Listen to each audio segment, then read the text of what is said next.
Mujer Ejemplar presenta.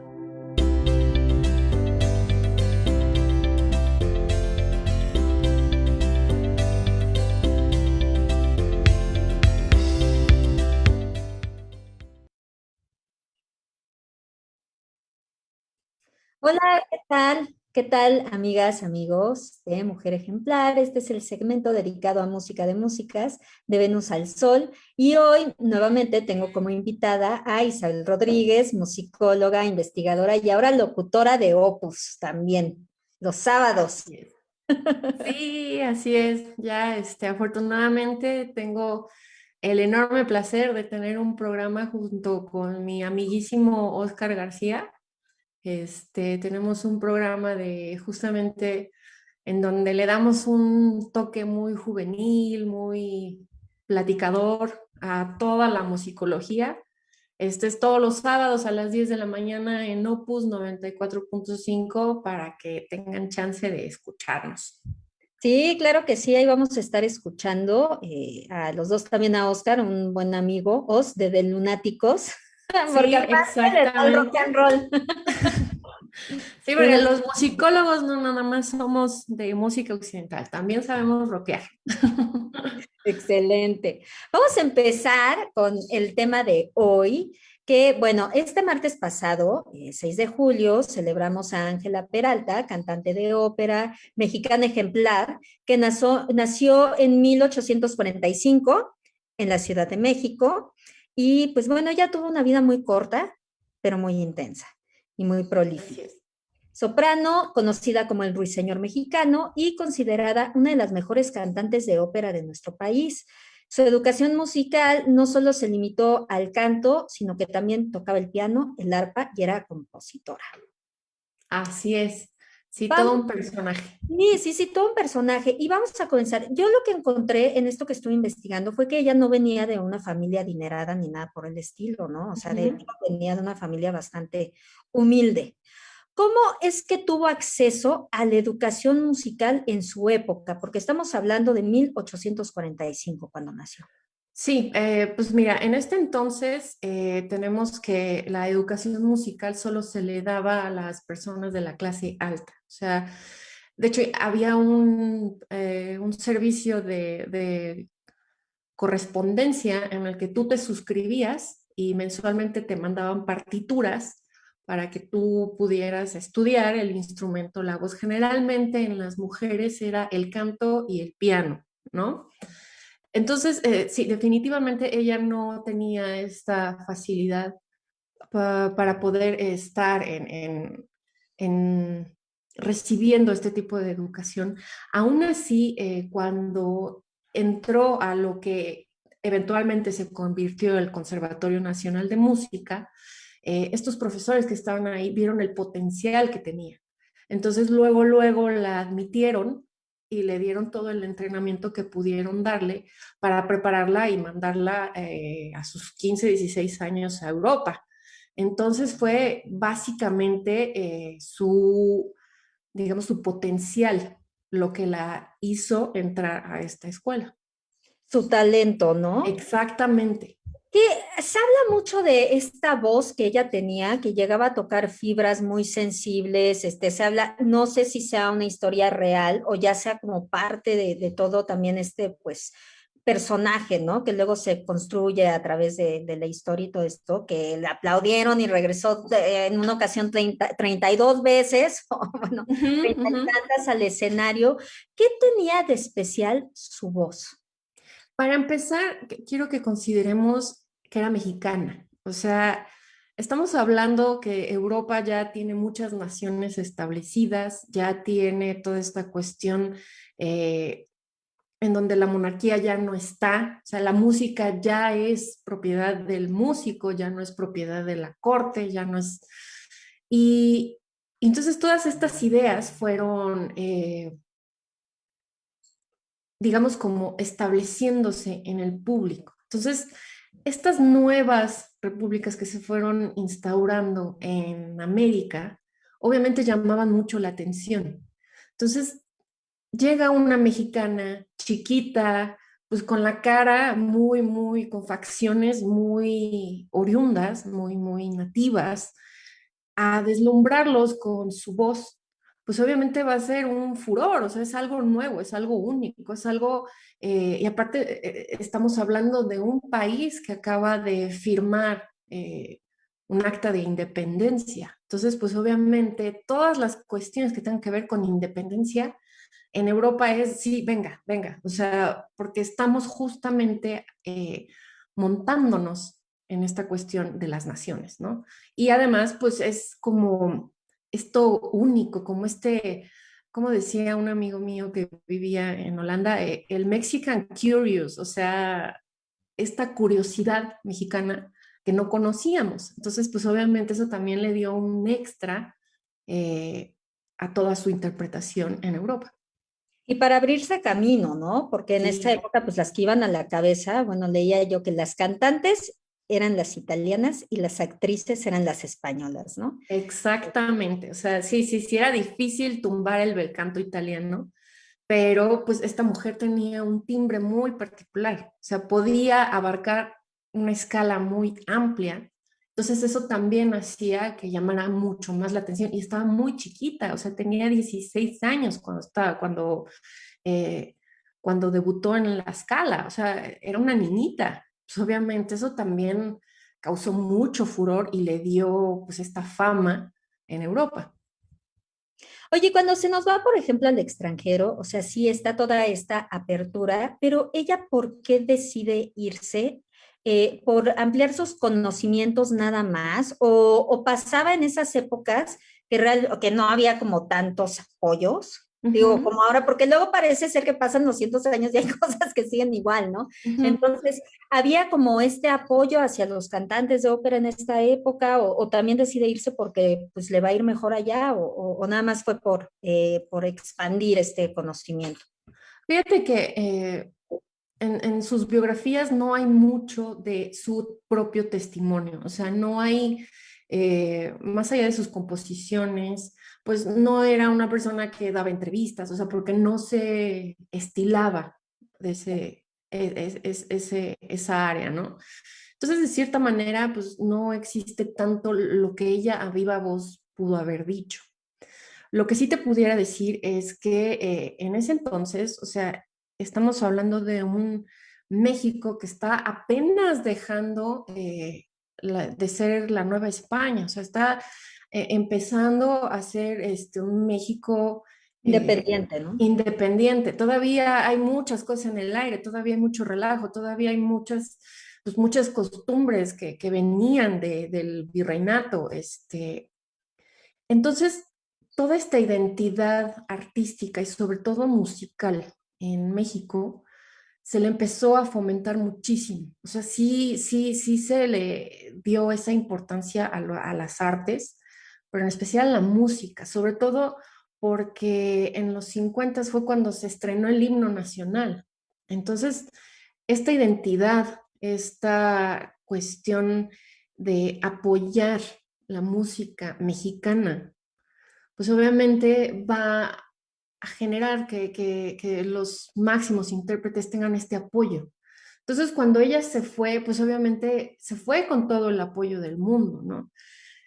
Ella regresa, pero pues regresa ya a muchos problemas que había entre el imperio y entre los liberales y entre los conservadores, que más adelante lo tocamos, pero un poco a lo que estás preguntando, pues sí, sí, se fue con este apoyo y, y pues regresa porque pues se casó. Entonces, también esta cuestión de costumbres, pues le mueven, ¿no? O sea, digamos que el hecho de haberse casado con su primo hermano, pues obviamente quita un poco el peso a su carrera que estaba empezando a inaugurar. Entonces, pues digamos que un poquito afecta pues esta cuestión de irse, de regresar, de volver a ir, de regresar, ¿no? Sí, y las costumbres, ¿no? Porque como si, o sea, si ya estaba totalmente establecida en Europa, ¿no? Y era Ujú. un éxito, y ahora sí que por amor se regresa, o sea, qué tan fuerte era la presión social, ¿no? De Exacto, esta exacto. estructura, pues, tradicional de la mujer se casa y ya, ¿no? O sea, tiene que seguir al marido, ¿no? Sí, sí, sí, o sea, definitivamente es algo que también pesa muchísimo. O sea, las mujeres en el siglo XIX todavía no tienen un peso fuerte como profesionistas, ni deja ya, o sea, siguen siendo mujeres esposas de. Entonces, cuando se casa con este señor, pues obviamente con las costumbres súper arraigadas, pues su carrera empezó a irse en declive y sobre todo después de los chismes que surgieron después con sus decisiones personales. Justo a eso iba. Bueno, leyendo en varios textos, pues nos narran que su vida amorosa pues afectó bastante su carrera, ¿no? Ujú. Porque creo no acababa de todavía de enviudar y ya se estaba casando con alguien más, ¿no? Sí. Entonces, pues, o sea, ¿por qué la moral de la época incidió tanto en la forma que la percibía el público, ¿no? O sea, no sabíamos todavía diferenciar, que todavía se da, ¿eh? Hasta la fecha, que no podemos diferenciar luego la vida personal de la obra, ¿no? O sea, ahorita, por ejemplo, pasa tanto en el fenómeno de la cancelación, ¿no? Que, pues, momento, ¿no? Igual y pueden seguir ahí las películas de cierto artista o la música y, pues, su vida personal o su moral, ¿no? Es otra cosa, Exacto. pero que llegó al grado de que la abucheaban, ¿no? En las presentaciones, después de Sí, haber pues vuelto a casar. considera pues, desafortunadamente que pues, era una mujer, ¿no? O sea, sí todavía tenemos este papel muy arraigado de la mujer dentro del arte, pues casi no hay, para empezar, ni siquiera hay mujeres compositoras que tuvieran un peso fuerte, ¿no? Ella eventualmente hizo unas composiciones, pero no fue hasta hace unos cuantos años que las empezaron a grabar, o sea, que las estudiaron, las editaron, todo para poderlas grabar. Entonces, en realidad no hay mucho peso de la mujer como, como artista, ¿no?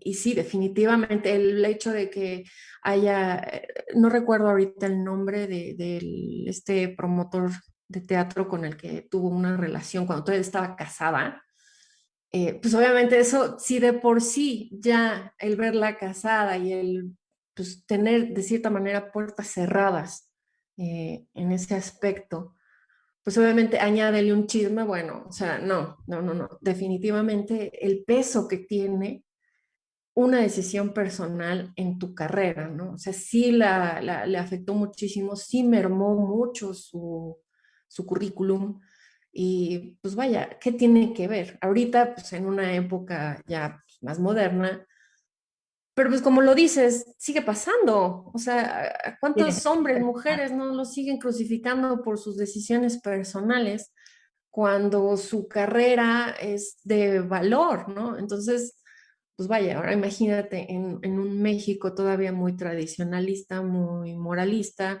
y sobre todo muy reservado con costumbres, ¿no? Sí, es impresionante, ¿eh? Y que no podemos salir de ese loop, ¿no? Sí, sí, y vete a saber cuándo salgamos. O sea, y sí te deja cuestionándote qué tiene que ver las decisiones personales con tu trabajo como artista, con tu trabajo, como, pues ya ni como artista, tu trabajo. O Sí, sea, tu no tiene trabajo. nada que ver. Pero pues tristemente el chisme alimenta, entonces, pues es algo que sí afecta, puede llegar a afectar mucho, ¿no? Cuéntanos un poquito sobre esta faceta de composición. Yo, por ejemplo, no sabía que es hasta que es reciente, ¿no? Esto de que se empezaron a estudiar pues estas piezas y que hasta ahorita, ¿no? ¿Cómo fue entonces esta faceta? Eh, ¿Componían, no tocaban las canciones? ¿Cómo fue? O sea, ¿y cómo se juntó este material para que ahorita salga a la luz? Pues mira, cuando ella estaba en su faceta de compositora, cuando empezó a expresarse de esa manera, apenas tenemos ya un México establecido en cuanto a artistas mexicanos, sobre todo los compositores. A la segunda mitad del siglo XIX es cuando empiezan a surgir estas sociedades de compositores, intelectuales, escritores, y apenas empezaron a estrenar obras de mexicanos en México, porque antes pues las compañías, además de que eran extranjeras, pues obviamente traían las óperas generalmente italianas, ¿no? O sea, las obras eran pues las del canon de la época. Tenemos a Beethoven, traían, montaban a Schubert, montaban a Schumann, eh, y en óperas pues obviamente era Verdi, era Rossini, era Donizetti, o sea, estas figuras predominantes y estas sociedades de artistas y de, sobre todo en los teatros y en las producciones musicales, apenas estaban surgiendo estos mexicanos, ¿no? Apenas tenemos los estrenos de óperas mexicanas. De hecho, Ángela Peralta estuvo en el estreno de, ay, ¿cómo se llama? Guatimotzin, no me acuerdo exactamente del nombre de la primera ópera mexicana estrenada en México, que fue en 1870. Entonces, obviamente, si apenas tenemos estos hombres compositores mexicanos surgiendo, pues las mujeres compositoras son así, ¿no? Chiquititas. Entonces, obviamente, sus obras en ese momento no fueron hasta que su segundo esposo fue el que sacó el libro de las composiciones de Ángela Peralta, o bueno, el tomo de las partituras de las composiciones de Ángela Peralta, pero nunca se estrenaron cuando ella estaba en vida, o sea, nunca se les dio como que este énfasis en darlos a conocer. De no haber sido por ese libro, pues estarían perdidas, ¿no? No fue por ahí de los 80s y 90s ya de este siglo que se les hizo una edición, que se les hizo un estudio, y de hecho, para quien quiera conocer estas composiciones, las puede hacer, están en la red, en la Musiteca del Gobierno de la Ciudad de México, hay una sección que es Musiteca, le pican Ángela Peralta y salen sus composiciones para escucharlas. Entonces, sí, mucho, sí, anótalo para que lo puedan conocer. Sí, sí, pues qué importante, ¿no? Conocer lo que... Exactamente, sí, es de mucha importancia. Pero pues la verdad es justamente lo que te digo, o sea, todavía no se estaba formando ya una identidad mexicana de peso, apenas estaba empezando.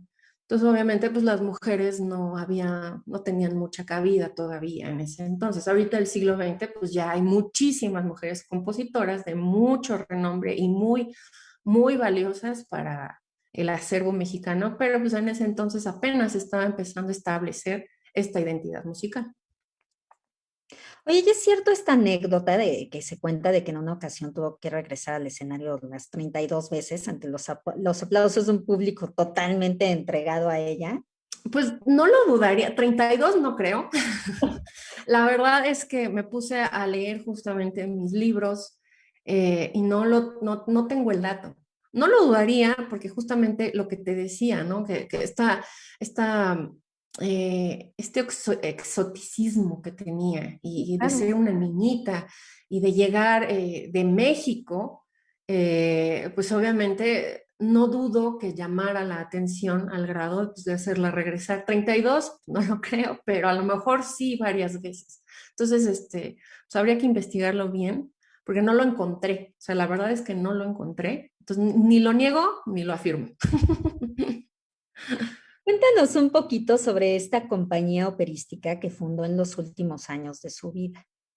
Pues esta compañía, desafortunadamente, aquí tenemos algo que es muy triste cuando lo escuchamos de una persona prometedora en muchos aspectos, ¿no? Le pasó a Schubert, que vivió 31 años, Mozart 35, pues ella vivió 38, o sea, la verdad murió muy joven. Y lo triste es que los últimos años de su carrera, pues la verdad es que ella estaba en declive. Entonces esta compañía pues ahí se quedó, o sea, no se le hizo más, no hubo ánimas de recuperarla, de hacerla más grande. eh, entonces pues básicamente no existe tampoco mucha información ni mucho que se le haya hecho para, pues, para rescatarla, ¿no? Para tenerla.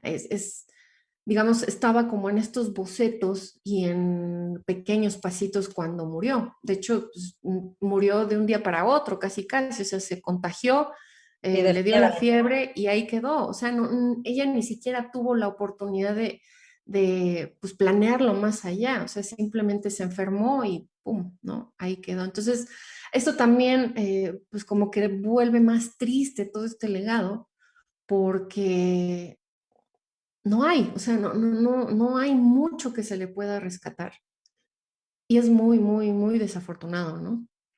¿Y qué tan exactas pueden ser como las investigaciones? Porque, por ejemplo, yo en varios artículos que estuve leyendo, había luego como cositas que no amarraban bien, que eran como diferentes, ¿sabes? Y aparte creo que le pasa mucho, ahorita que, bueno, ya ves que era el ruiseñor mexicano, y ya ves cuando Ujú. pusimos el tema que te dije, como Edith Piaf, ¿no? Que era el Ajá, ajá. ruiseñor.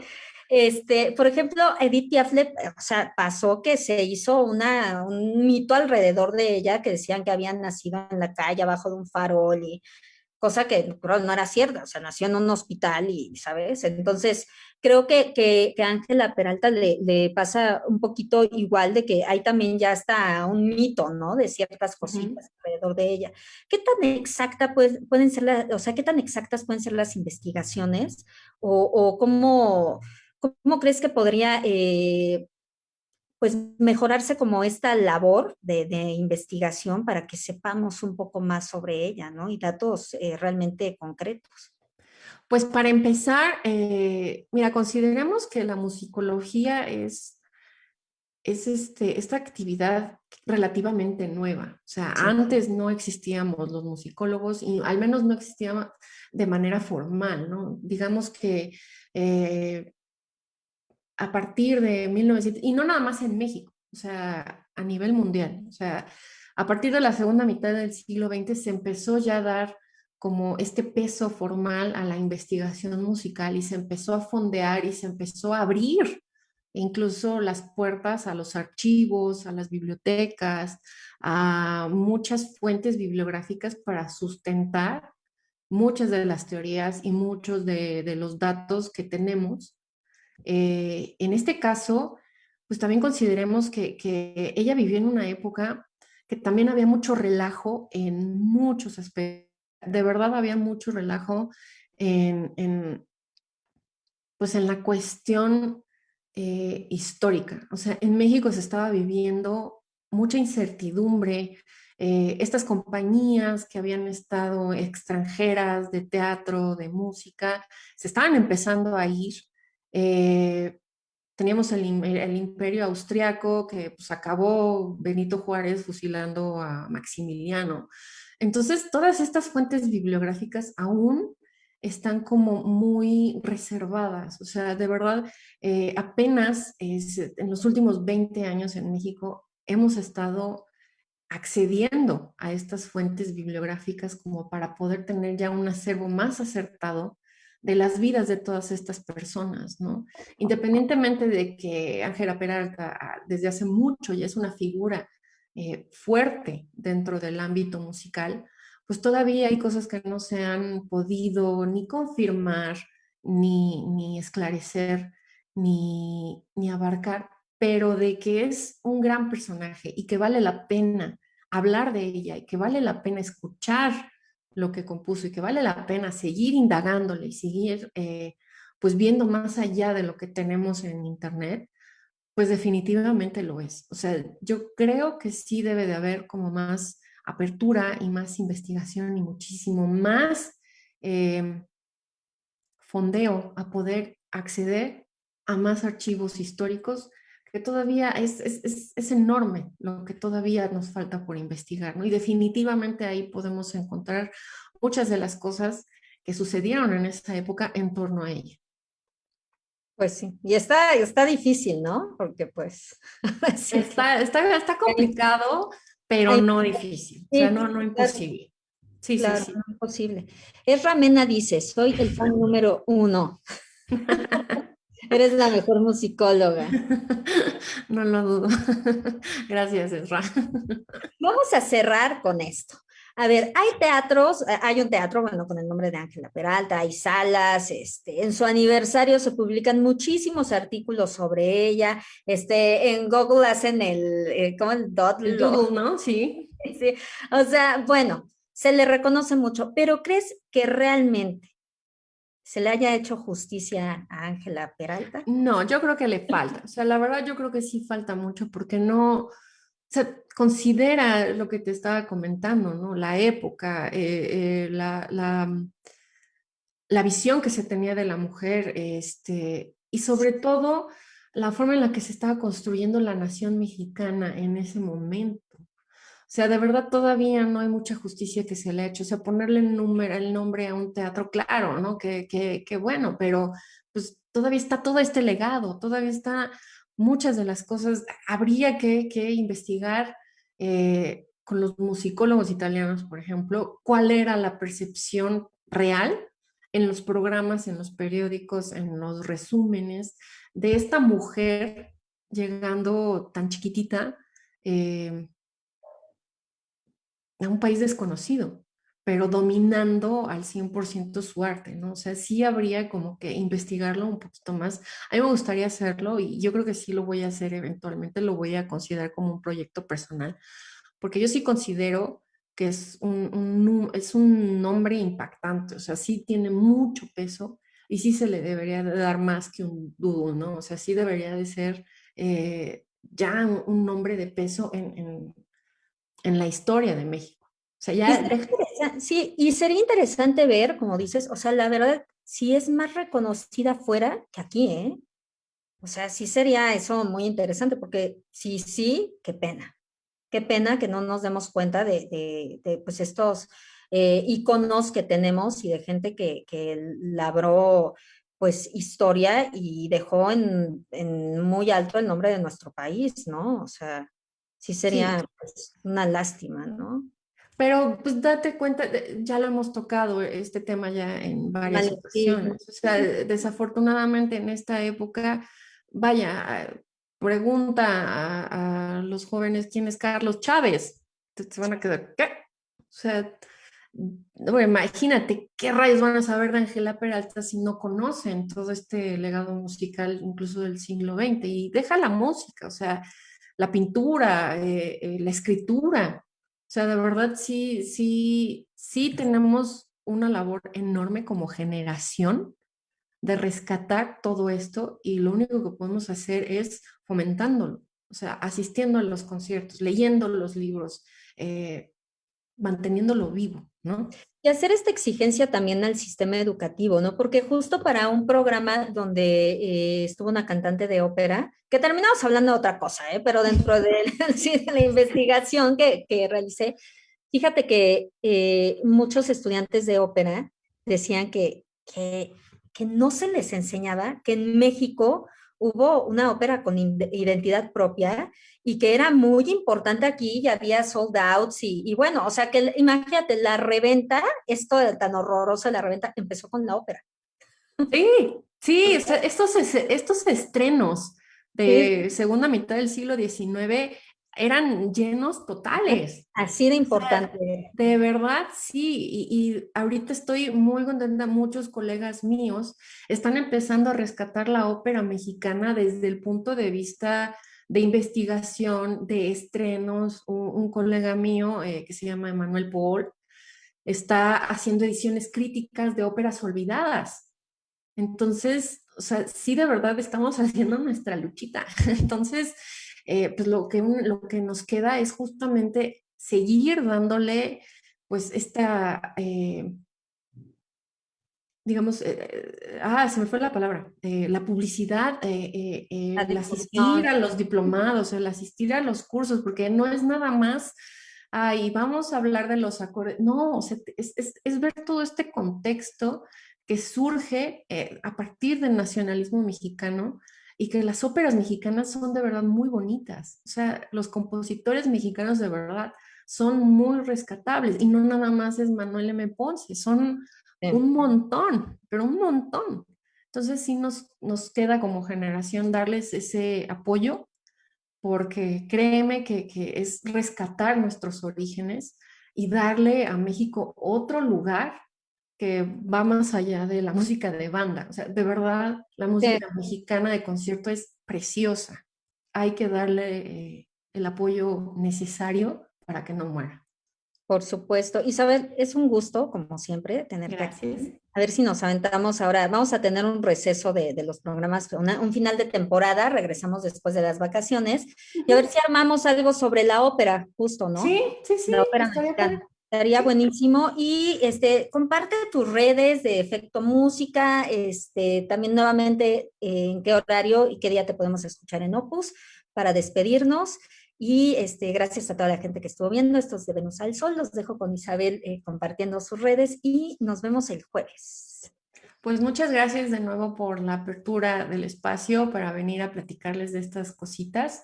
Mis redes son El Efecto Música por Isabel Rodríguez en Instagram y en Facebook y me pueden escuchar todos los sábados a las 10 de la mañana en Opus 94.5 FM y en la página del IMER en la sección de Opus 94.5. Muchas gracias, Alondra. Muchas gracias, mujer ejemplar. Gracias a ti. Nos vemos el jueves. Bye. Adiós. Mujer Ejemplar presentó.